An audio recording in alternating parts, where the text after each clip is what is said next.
Alright, hello and welcome everyone to another Torchlight Infinite video. Richter here. And we got our Torchlight Infinite season preview video finally.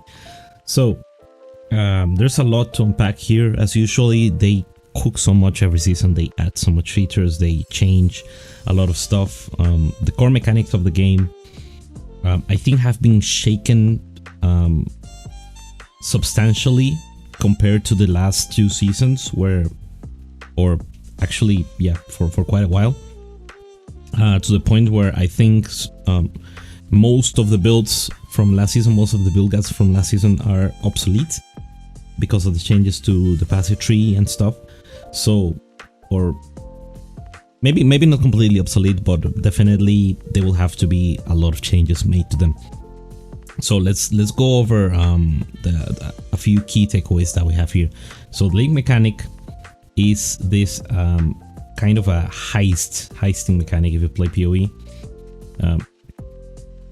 Basically, you go around the map and monsters starts to spawn.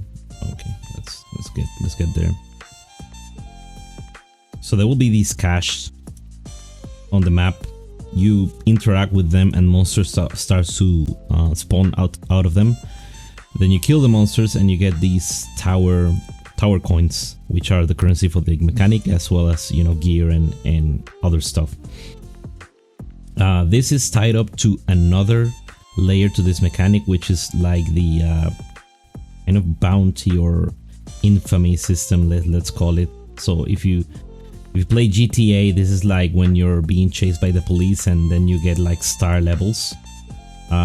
Something like that, except being at those star levels is actually good for you, because you get better rewards for what you're doing, and you have the opportunity to do like higher level bounties, it seems, which, you know, will give you missions like kill certain number of elites in the time period, or let's see, there will be others, but certainly the more in succession you succeed doing, the more your rating will grow and the more rewards you will obtain. So that is the in-map mechanic, but it's also tied up with a sort of outside of map mechanic, which is the vault. So raiding the vault it looks similar to like a grand heist. You enter, they say you have to open boxes. Let's crank the volume here. An escape with a massive payout. We've designed this as a high investment, high reward endgame mechanic, and it will not interrupt your gameplay loop. This is something important, saying that it will not interrupt the gameplay loop, and high investment, high reward mechanic. Saying that it will be far in between, it means that you will not be able to only do like the grand heist. You will have to work for it. Hopefully the pay is worth, with the experience in the past few leagues. I think the last one wasn't too bad, sending the ships and getting lots of FE from the ships, but Arcana certainly was a little bit of a mixed bag. I didn't really interact with Arcana until the time I started doing Profound, because I felt like it was a complete waste of time. And once in Profound, the rewards started to rank up a little bit, but it still felt like for the time you were putting into it, it wasn't worth it unless you were really lucky getting a kismet and stuff. And the other thing is that it will probably be tied up to you having the pet, as these ones have been usually. And if that's the case, let's see if this will be like, because in Canvas you can do Canvas without the pet and still get substantial rewards. But I don't feel like that's the case for Arcana, and let's see if that's gonna be the case for this one too. Hopefully not. So aside from that, we have a the gamble mechanic. So we're gonna get these poker chips, probably from the Grand Heist, from the vault, and these allow you to do a lot of things. So you can reroll affixes.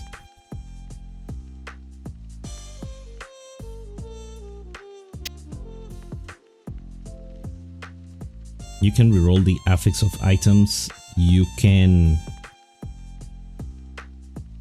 see something like that. Reroll fluorescent memory. So you enter a memory from your inventory, and you have a chance to increase the number or decrease it. This is really cool. So again, if you play PoE, we have this like the harvest gamble. Then you can gamble or undetermined fate from either 1 medium slot to 2 or 3 medium slots, or you can also destroy it completely. So it's a really high stakes thing that you will do for fun once you're in the very late part of the endgame and you have more currency that you can know what to do with, or you're very hopeful that this will lead you to have a GG item that will give you the breakthrough that you need. I wouldn't really count on that. Everything that they showed here was a fail, so I think they're wishing for people to try this and get those clips of actually getting the success that they want.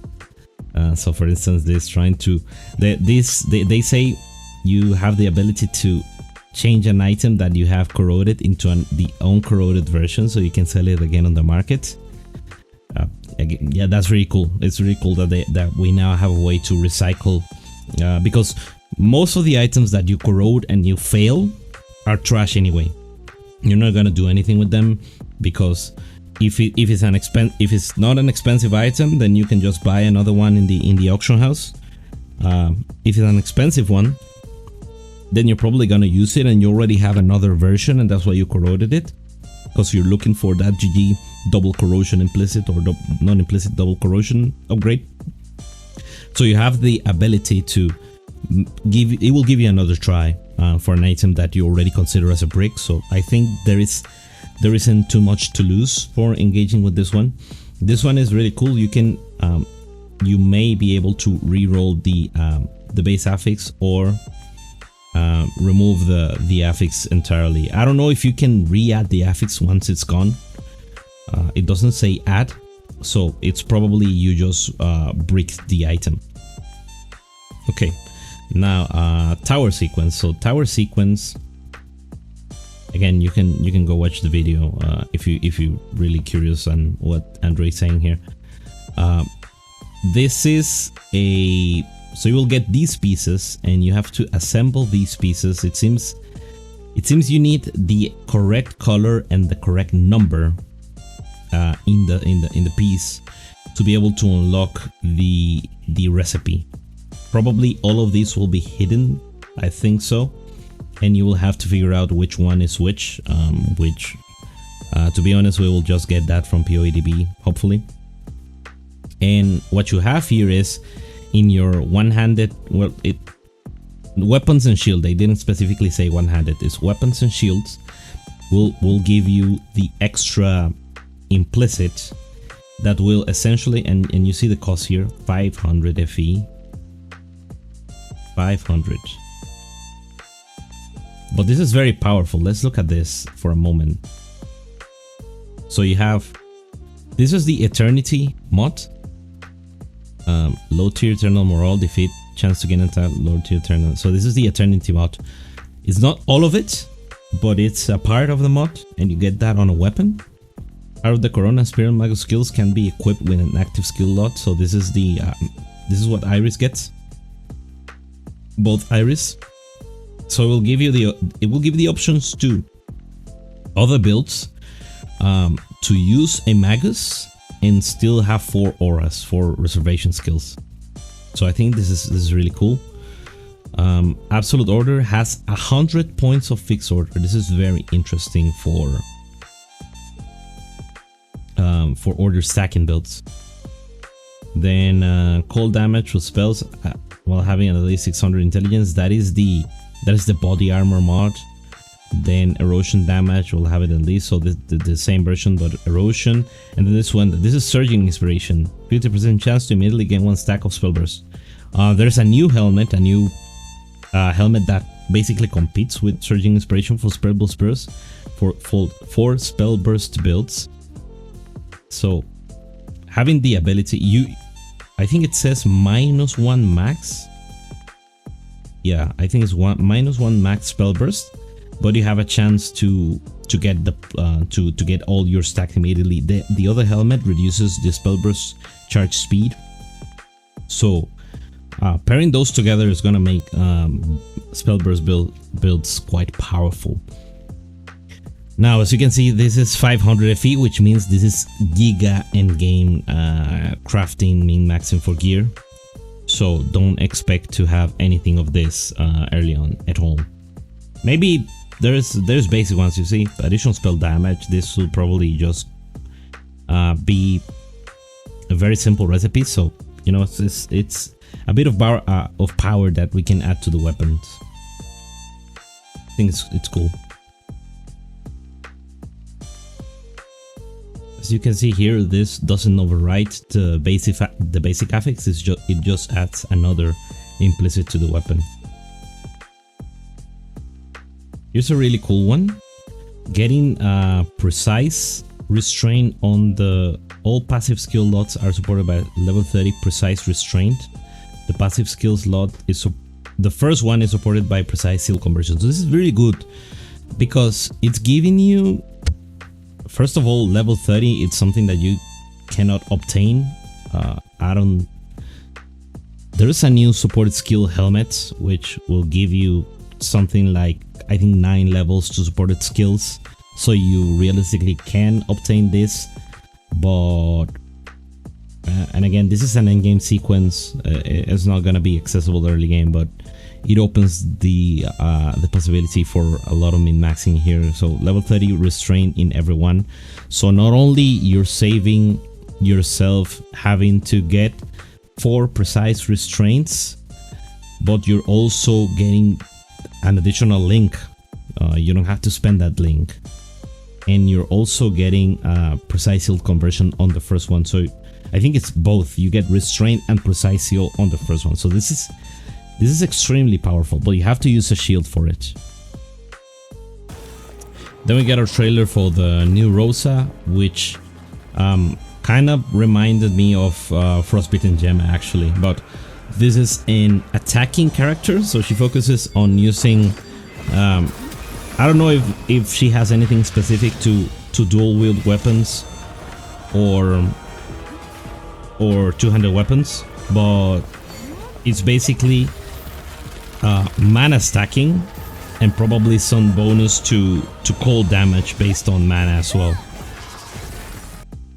So she looks very cool. And as usual, she's gonna be extremely powerful. So this area kind of mimics the damage you deal to a single target to deal it in an AoE. So you get both clear and single target DPS, which is quite strong. I can probably do a review on the traits separately, but these are usually hard to comprehend how they work until you start testing them a little bit. So for gameplay changes, this is one of the. This is very cool. So imbues are gone. They are now focused. And okay, so this one is the physical focus. You hit and you create spikes on the ground. Very cool. Deals a lot of damage. Then I have the frost focus here. It's very hard to see which one it is because you have the ring from Frostbitten Gemma and you had what it seems to be Frostera. So it could be like the mini explosion that is being created around targets. It's kind of hard to tell. So this one is the flame focus. The flame focus is like Herald of Ash, so when you kill an enemy, that enemy explodes in an area. And this one I think is my favorite, the Thunder focus, which is going to be marvelous to use with Erika too. Basically you get this huge cone I don't know if it's gonna be this size when you, that's what she said, when you start using the skill firstly, but there are supports for it. There are noble and magnificent supports for it, so you can 6-link it, and you get these extra bonus to clear, and you can focus them more on single target as well. First, a cuteness focus. So I think this is very cool. So yeah, this is like blades that are coming from the ground. An exclusive support can turn this into a massive ground slam attack. Ice focus gains points when damaging frostbitten enemies. At full charge, it creates a mobile ice storm that follows you, dealing damage and reaping damage over time from Okay, so it has to be this. It says it reaps damage over time, which is quite interesting. Gains points while moving, calling down lightning at full charge. Supports can make it strike additional times or apply stacks of numbed. And the big one, flame focus. It gains points on ignite and creates explosions when you defeat enemies. But its exclusive support, flame focus blast, introduces a wild new mechanic. It allows your damage over time to benefit from critical strike damage bonuses.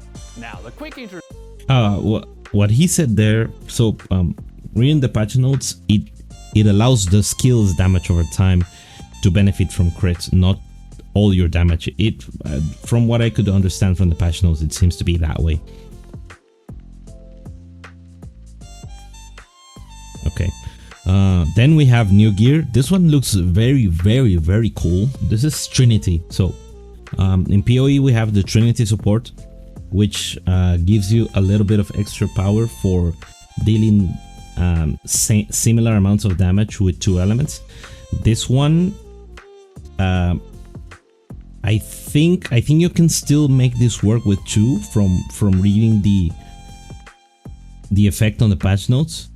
But basically what you want here is to have, first of all, high elemental resistance.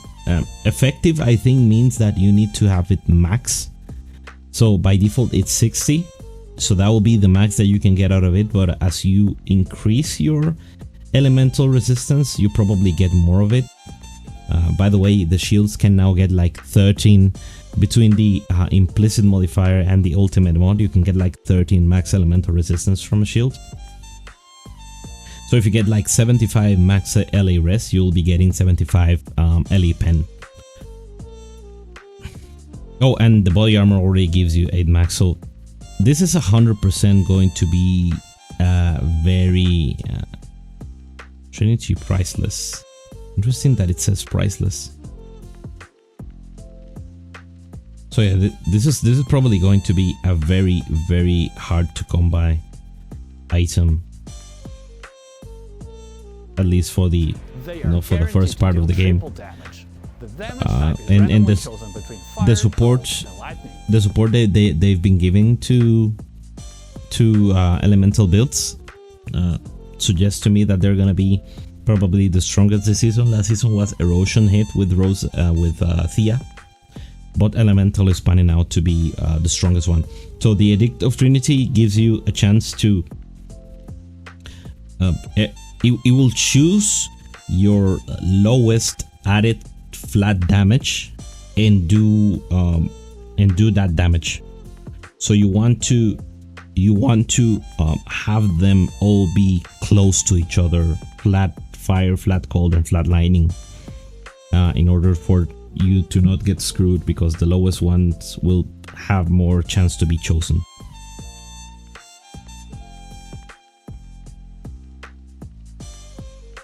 The catch?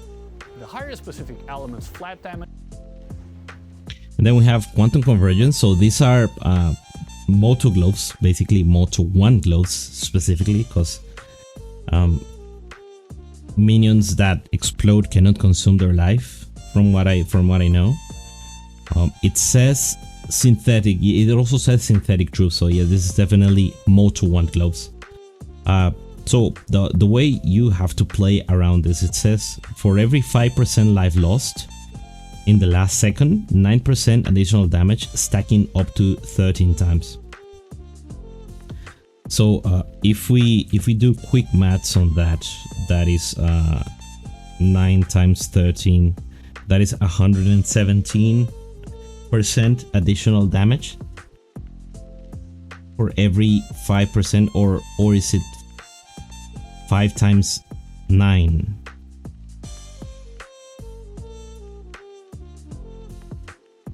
Or 45% additional. For every 5% of life lost, 9% additional damage stacks up to 13 times. Yeah, so I think you get the 9% additional 13 times, which is 117 more damage. The one thing that even so, this is a little bit tricky, the wording, because first of all it says the last second, so you will have to every second consume minion life, then regain it immediately, so it will require you to play with last stand, and then consume it again every single second, because it doesn't seem to be a duration here. It doesn't say recently, because recently will be 4 seconds, and that will be much more easy to understand. But if you say last second, I think you have to keep up the consumption and regain cycle on the minions. Consume life to use skills, gaining a massive damage boost based on the life consumed. This creates a new playstyle of balancing minions life sustain for maximum damage. Next up. Okay, so the way he said it, yeah, it seems like you need to have insane amounts of minions life recovery, which they made more easily accessible on gear, and probably is gonna be on the tree as well. By the way, the minion, I think it was help, or I don't remember the name of the defensive skill, but the ones that gives minion regeneration, that ones has been buffed as well. Now the gloves give you crit damage to minions, so that in itself is pretty good. This, I hope, it's an early game item, because otherwise it's gonna be a pain to build around. And if it's as rare as miniature Void Sea, I could probably just say that it's better to stick to Void Sea. I don't know, it's hard to tell. So this one, Solid River, it says additional hit damage for, so this was the one I was talking about. Additional hit damage for spell burst, and then you get 100% additional max spell burst stack. Let's hear what Andrew has to say here. The Solid River helmet. For spell burst builds, this helmet doubles your max spell burst layers at the cost of reduced charge speed. Okay, yeah, so by default we can get to 4 very easily with the passive tree and the talent. Then this helmet will set it to 8, but you get negative multiplicative reduction to the charge speed of spell burst. So this is where you would want to pair this with the surging crafted item to be able to basically overcome that and gain all of the 8 charges immediately after you cast a skill, and that will be like GG for spellburst builds.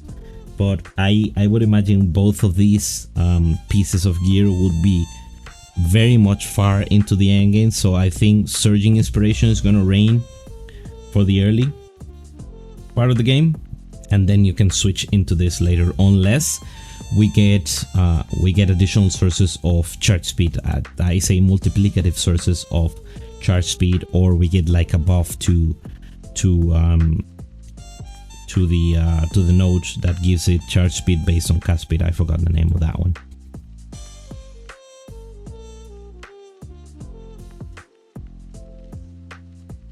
Enabling massive delayed bursts. The Mortal's Reverie. Okay, so this one, this one is centered around the new focus skill mechanics. So the way focus skills seem to work is every time you do something, so for the cold one is like frostbite, for the fire one is ignite, I think the other one is probably around shock. Is it still called shock? Yeah, but the lightning element. and the physical one is probably around bleed or just hit. I don't know about that one, but basically you get the focus points, and once you reach a certain threshold, I think by default is 100, you trigger the effect. So this, for instance, it says for every 933, so that is 9.5 cycles of that mechanic. And by the way, you seem to gain like 20 points every 0.5 seconds, which means you need 5 seconds to get 100. And you get additional sources of like faster focus generation, and say you get additional focus speed. Let's see what they say about this one. Necklace. Designed for the new focus system, consuming focus points allows you to enter a supercharged state, providing a short-term explosive buff to your focus skills. Yeah, they didn't say much. What I think this is you get focus speed means either the frequency at which the skill triggers or the speed at which you gain stacks. It's either. I don't know. And then you get a chance to double trigger the focus, and focus speed increases additional trigger chance. So focus speed is probably going to be a stat that is going to be on the tree, but again, it's pending to know whether that increases the rate at which you gain the focus, or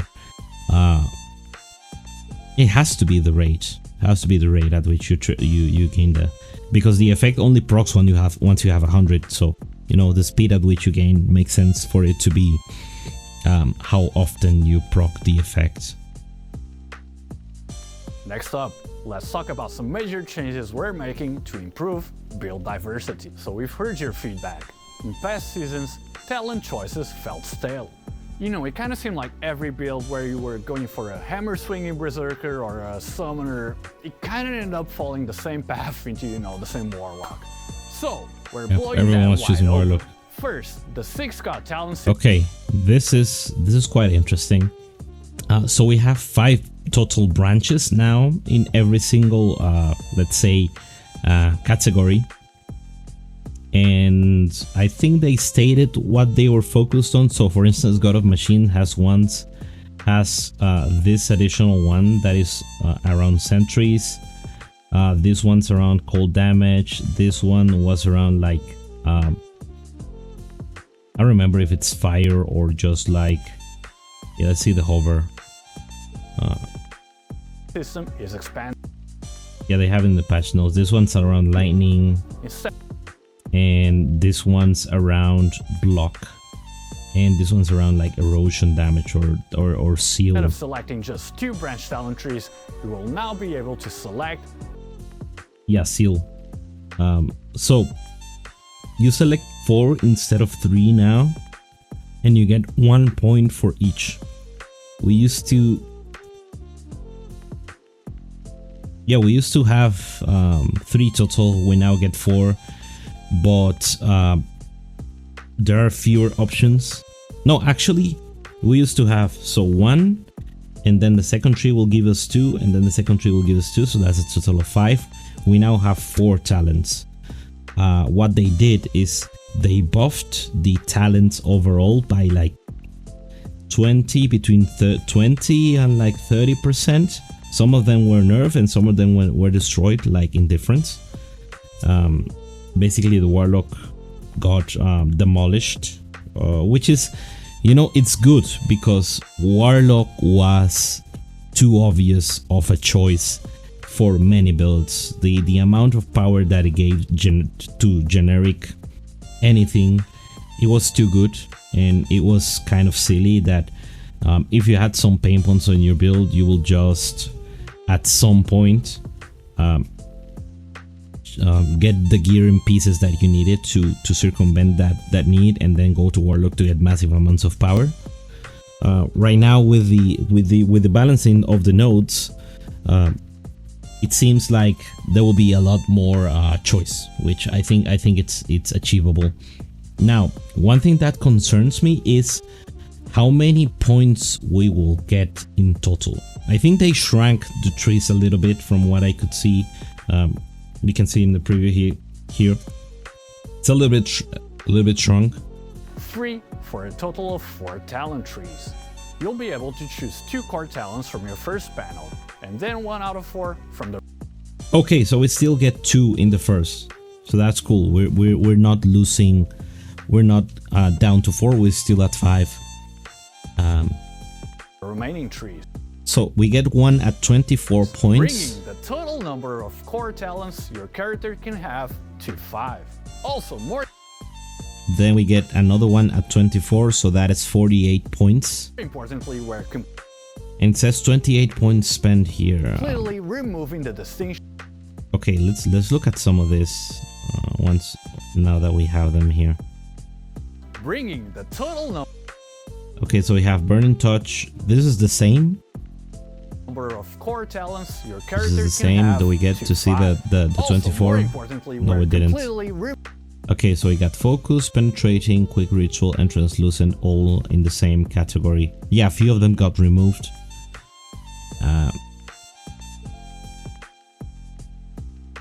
Now, mean channel stacks, yeah.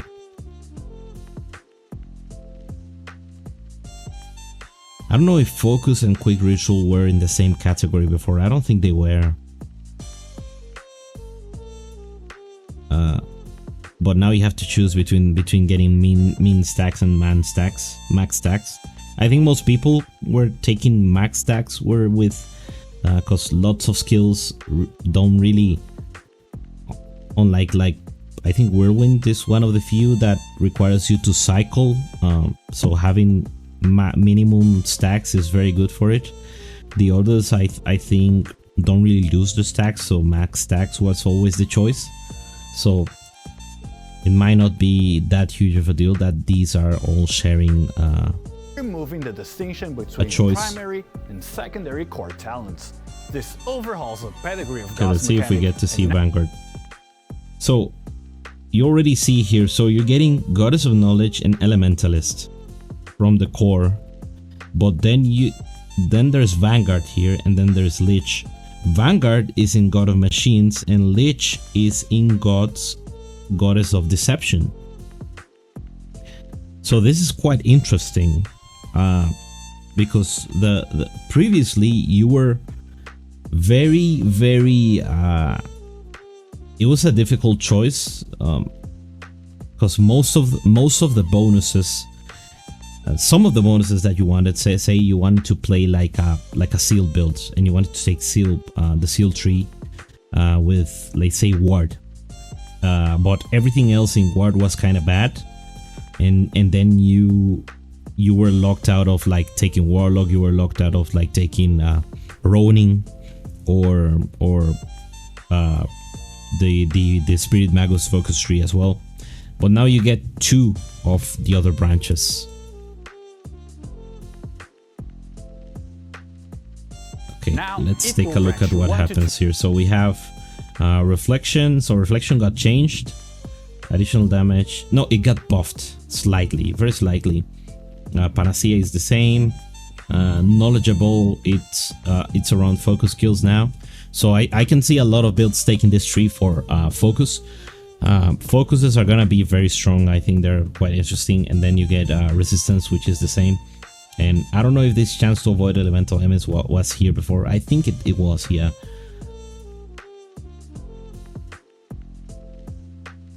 And this is very annoying that it keeps just pausing. Non-repeating core talents. Our goal with this was basically to give you true freedom in your talent selections, and we can't wait to see the clever and powerful new builds you're gonna cook up this season.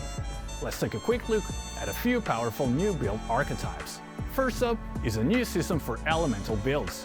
The core idea is to acquire flat elemental damage from multiple sources, but the real power comes from how you balance it. The keystone is a new legendary, Trinity. With this equipped, your elemental attacks always deal 5 times their normal damage. Here's the twist. The damage type of that 5 times hit is randomly chosen between fire, cold, and lightning. Okay, so this is very interesting. You have so in PoE, again, let's I just have too much time played in PoE. It's easier to me to explain the analogy that way. So elemental hit, Elemental hit or will choose. It has all damage types in the gem, but it only deals damage from one type at a time every time you hit. So it's the same here, but this one has the added caveat that the lower flat damage that you have on your character has a higher probability of being chosen. So it wants you to balance them very carefully. Now, I don't know if you let's say if you have fire and cold and you have 0 lightning, I don't know if it can choose lightning. It will be very interesting to see if it requires you to have all 3 or you can focus on 2, because that will be, I think, much easier to gear around, because you can get, like, in your weapon you can get like skill level and you get the 2 added that you want in your weapons, and I think that will end up being a more powerful character. But for the early game, assuming that this item is accessible at all during the early game, you will just get triple LA damage on the weapon, which is, I think it's a basic affix, so it's very easy to roll for. Let's see. This will be very cool to build around. The more flat damage you stack of a single element, the less likely it is to be chosen for the big hit. To truly optimize this, you'll need to strike a perfect balance between all 3 elements. Next, some big news for minion-based builds. We're introducing a new... Okay, look at this one. Consumes 20. It seems that we have priceless versions of legendary gear again. With a tier 0 modifier. Okay. New playstyle focus on balancing the life consumption and restoration of your synthetic troop minions for huge damage gains. While it might sound like other self-damage builds, this version is different. Your minions are gonna hit their peak performance much faster. The core item is a pair of legendary gloves, Quantum Convergence. These cause your minions to expand life when they use a skill, what happened? But their damage then scales based on the amount of life they've recently consumed. Your job will be to stack minion life recovery on other gear to keep them in that high damage state without letting them die. And finally, and we get the Firebird again. So regarding the minions, yeah, what I said earlier stays. We'll have to play around this one to see how long the bonus lasts, if we get an indication at all of how long. But you know, you can test in a dummy, you will see that whether you deal damage or not. But you definitely have to use like a lot of recovery mechanisms for minion life. So it will be a last stand build, but you have to play it as if it was in the last stand build. So it's weird. It's gonna be weird. And then Firebird got it's like burst again, which means this build is back. So shout out to Shady with his Firebird Gemma 3 build from like 3 seasons ago. Then we're getting a Zealot of War rework. I'm gonna be honest, I didn't play Zealot of War when he came out. I didn't really like the concept. I don't really understand how he is right now and how he's going to be. So I'm not really qualified to comment on that. So we're gonna skip. Okay, affix adjustments. I think this is more... This season's theme of flexibility and build freedom, we're also making some changes to certain affixes. First, powerful affixes are being freed from their usual gear slots. For example, the coveted Convert received erosion damage. Okay, you can see that we have damage taken from mana before life in a dex base. This previously only existed in an in base, I believe. You also have maximum mana on strength and dex base, so and on dex bases. This is of course because they introduced the new Rosa and they want her to be powerful, and she probably doesn't want to build into ES gear, although ES I think to me remains the better way of stacking, you know, raw HP, effective HP on your character. So you will still probably go ES bases and you know get there's a lot of physical damage taken as right now. You have more implicits, you have more modifiers to get it from. So it seems to me like you're incentivized to go maximally res, damage taken as, and just go energy shield and forsake armor. And you know, evasion hasn't been very good to me. And unless you have a very specific affix that you want to get that is only tied to a base, or you're using legendary gears that are, let's say, strength base, armor base legendary gear, then you want to build into armor because you already have like plenty of those, you will still go energy shields, honestly.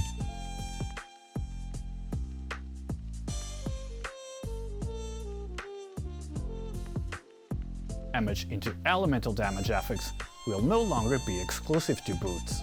We're also making it easier to acquire key stats like mana and persistent damage reduction through various progression systems, opening up more gearing paths. Finally, for our endgame players, so you have chance to avoid elements. This is very good if you were doing deep space. They also buffed deep space a little bit. I don't know if it's enough, but at least the element avoidance is going to be much more accessible on gear and other sources. This is very cool. Additional damage over time taken while having at least 50,000 evasion. There is the same for armor. Up to minus 40%. So cutting damage over time to have numbed effect. So I'm gonna assume this numbed effect is exclusive to dex bases.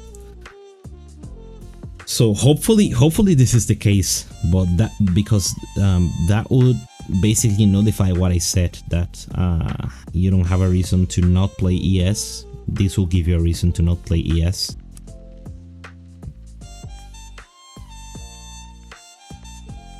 Anomaly resistance will be more accessible. You can now find these crucial survival stats as ultimate affixes on armor and as fixed affixes on hero memories. We heard your feedback about last season's changes to the Netherrealm, and this season we are making gearing up for survival in high difficulty content a lot more straightforward and accessible. Next up, the Netherrealm Atlas, aka the Void Shard. First, we're making some changes to the Profound Talent constellation. We've added powerful new Prime Star talents, and one in particular is a massive game changer for your endgame builds.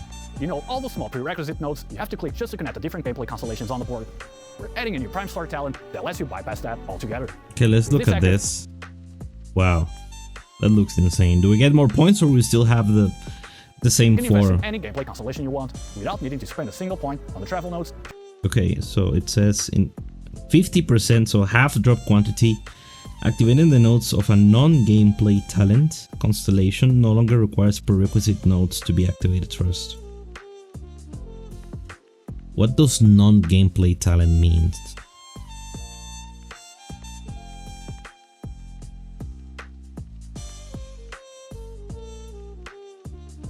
I believe everything is. Of course, activating it will come at a cost. This will free up a huge number of talent points, giving you significantly more power. So the way I understand this is that, let's see. Okay, so from what I understand, you will be able to say you want to get this. If you don't have compasses, you get your boss have a chance to drop compasses. Instead of having to do all of this, you just click this. So I think that's very good, very good for. But the cost of I think what they mean by non-gameplay talents is that to get these you still have to like click the small one before that one, but in every single one of these trees you will be able to just like go ahead and click this, click this, click this, click this. In some trees you don't want to do that because this is like this maximizes the chance of getting the mechanic 100% of the time, but for the rest of them a lot of these are kind of insignificant, and if you can just skip some of this and then go into another, you will be able to build a tree that will give you like, let's say usual combos are Dream. So Dream was still decent. It wasn't I would say the best in the previous season, but you will skip this because of the compass. Then you wanted to get all of these except for maybe this, because this boss is kind of useless. But you click all of this. This increases the chance of Sweet Dream Mist to appear, which, to be honest, now that they nerfed the appearance of lightning, we don't really care about this because this doesn't give you many rewards. So you just go 1, 2, 3, 4, 5 points, 6 points on the dream tree, and then you can move over. Then you can grab the cube tree. You can force the cube, and then you can get these small notes, which give you cube of craving. So these small notes are good because it gives you the cube of craving is the one that goes into like the additional panel and gives you a free reward from whatever it chooses. More drop quant from this, so you will spend the points that you don't spend in dream tree in the cube tree, for instance. And then same thing, you can go into the Arcana tree. Arcana doesn't have many travel notes, but yeah, I think that one opens up lots of possibilities.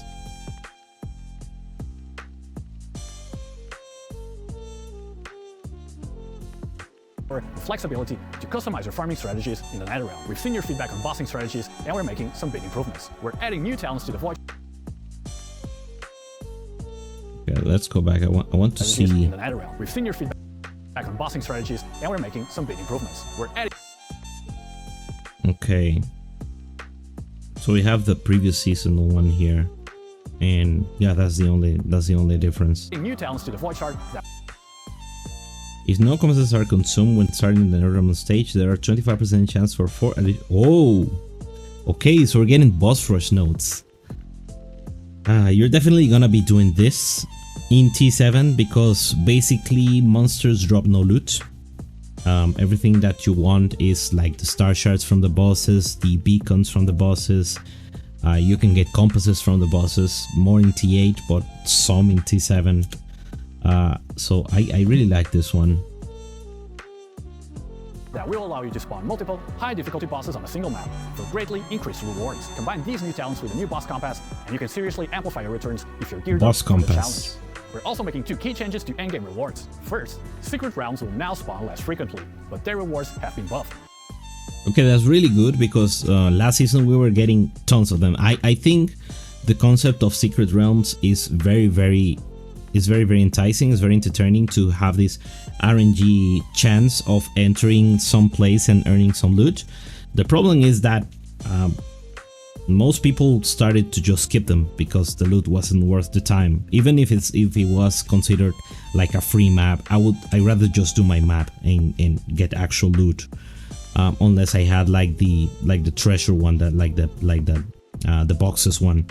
But the treasure goblin one was trash, the boss one was trash, most of them were very mediocre, so reducing frequency, increasing the rewards, I think is a really good change. To make each discovery more valuable. Second, for those deep space blasters, we are increasing the drop rate of the Sprout of Legends by an additional 200% in Daikon. Finally, here are a few huge gameplay optimizations to smooth out the grind based directly on your feedback. For cube runners, Flame Sand will no longer appear as a result of the rotation. You're welcome. Very good. Dying in a sub-zone or sub-map will no longer...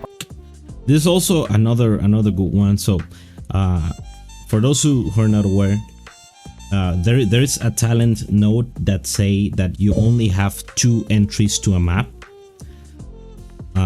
but it increases the drop quantity massively. Actually, I don't have to tell you, I can show you. Is this one. NetherRealm stage attempts -4, 40% drop quantity. Now you always want to play with this because it's a lot of loot. But this conditions you to not die.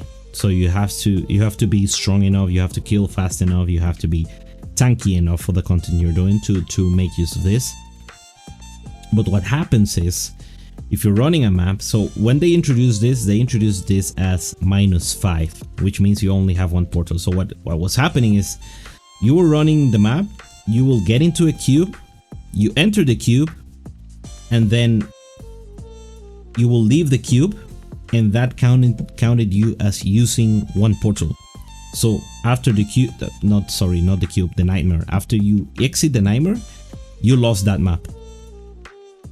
Same thing with Arcana.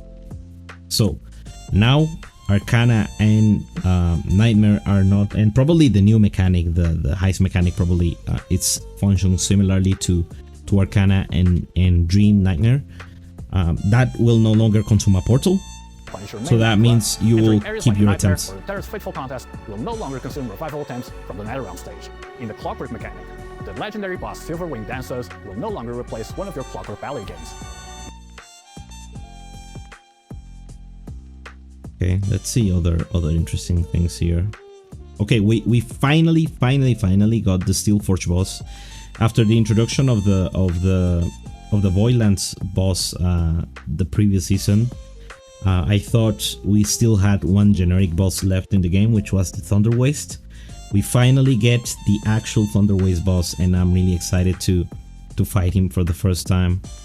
I really like the fight on the Voidlands Watcher, and this is going to be the Supreme Showdown number 20 boss. Gathering efficiency, turning the Oasis into a.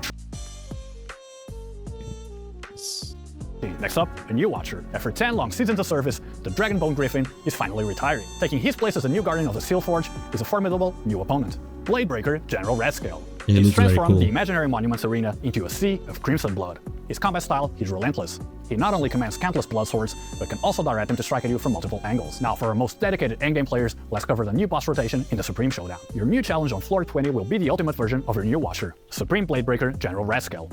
In this form, his mastery of the blood sword is perfected. He will use them to create pools of blood across the arena, severely restricting your movement and making the fight incredible. We have the bombs again in SS. This was in the previous season, and basically what you do is that once you have the bomb, you have to take it to the boss to not die to it. Dangerous. For the final honor duel on floor 21, the Supreme Sons of Rising Tide will return to test your skills once more.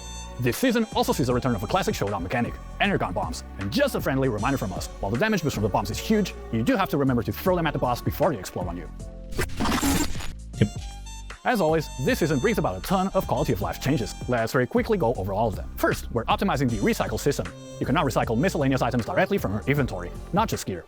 We've also added a preview screen so you know exactly what you'll get back, and a new filter on the left to quickly select entire stacks of items for recycling. Sorting your bag will be easier than ever. To save you time running around town, we've also integrated several shops directly into the trader's interface. No more mapping expeditions just to visit a vendor. Next up, a huge one. Loot filters are getting a massive upgrade. You can now customize sound effects for your own drop alerts by uploading your... We can get custom sounds of the loot filter. Very, very, very good. All right. I think that this video has gone for long enough. Thank you if you watched until this point. Let me know your thoughts on the update. I think, as usual, this is going to be a very, very cool season. There's going to be a lot of different builds. I will give my thoughts on two of the build archetypes that I consider are caught my interest, and I will probably play one of them. Anyway, thank you so much for watching, and I'll see you in the next video.